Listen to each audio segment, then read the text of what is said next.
Texas State Steel Bobcat. Kind of bummer. We thought this was going to be one of the last 10 or 12. Some of your decorative features is wonderful. The cross-section of the forks is a little bit beefy, but not as much as others. The distance gap between here, 1 1/8 is probably, I think, what has been determined to be optimal. So this was a little narrow and wouldn't function to get behind a lock and pop it off. We didn't really focus on that because we really liked this bar. There's so much about it, but obviously the real sadness is the failure of the metallurgy. Technology Institute of Morelia, 5 pounds 11 ounces, 10 inches. And the sand, I like the contrast between the mirror polish and the as cast, maybe blasted finish. And these are helpful. It helps the the grip, which is good, and leaving this sand cast, of course. Neat design, nice heft. Handle's a little short for my taste. Yeah.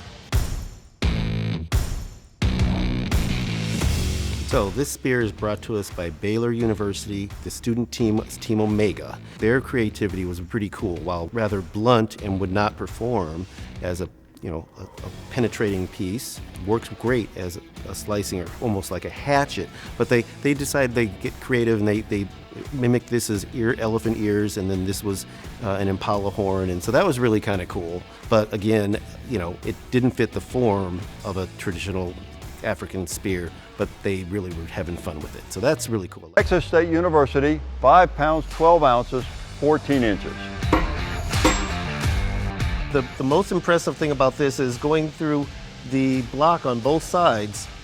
These points could have easily rounded, flattened, whatever, and they are just about as pristine as they were before they got used on all these torturous tests we put it through. Yeah.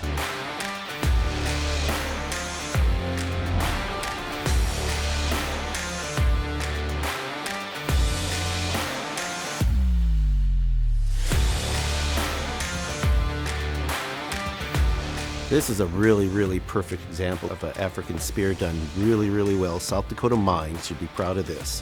They have a octagonal transition in the cup, which is really beautifully done, and continues that transition all the way down perfectly on both sides to the tip. The median ridge is perfectly centered. These cutouts are not traditional, but don't detract in my mind from the aesthetic of it. Well balanced all the way around, and a gorgeous, gorgeous spear. The thing they also did was had this back piercing cup. I don't know if there's a traditional name for that, but it looks like a poker. So, beautiful work.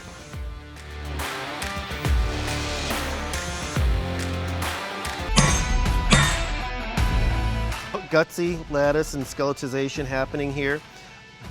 Flawless casting. Yeah, absolutely gorgeous. And obviously the flaw was, again, not accommodating a strong enough handle. Yep. And I think this one would have got a lot further myself. I mean, it's what, four or five different layers in the molding process, so really difficult there. UAB, we got a leaf blade here with a bit of a waste in it. Your narration and your presentation through your video was really good. And it showed why you ended up having to get across the goal line with a critical resource that was down at the time. And so instead of just throwing up your hands, you guys dug in and performed, and that's really admirable.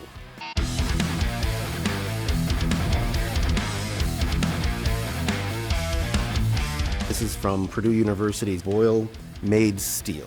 So here's a pretty cool one. So one of the things that they have here is they did a gold leaf overlay on the steel.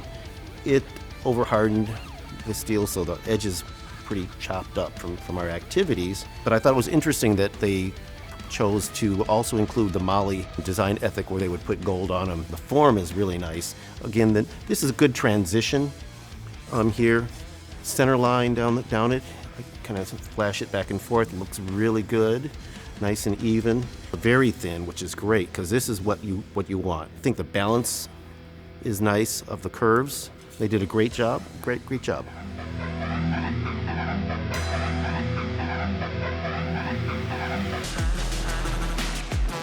You guys were going for a beefy, heavyweight bar. The geometry of things like the forks here were too sudden and they tended to slip, I think. This even could have been mill filed, and you could have got used to use a mill file on these facets, and all of the marks from the flap disc or the sanding disc would just disappear, and you'd get a much nicer finish. This grip is amazing. I don't know what you did to do this grip. It took a little damage, so no problem. Love it. The Pourin Pioneers. You guys never fail to amaze. This is a beautiful, beautiful bar. Finish is amazing. The geometry is wonderful. The wrap is very nice. The spike is so impressive. And all these tiny little features here, well done every which way. The biggest failing of this one, in my mind, is that it's really started bending quite a lot in application. But the spike, the polish, the finish, so much is so good on this. Good job, guys.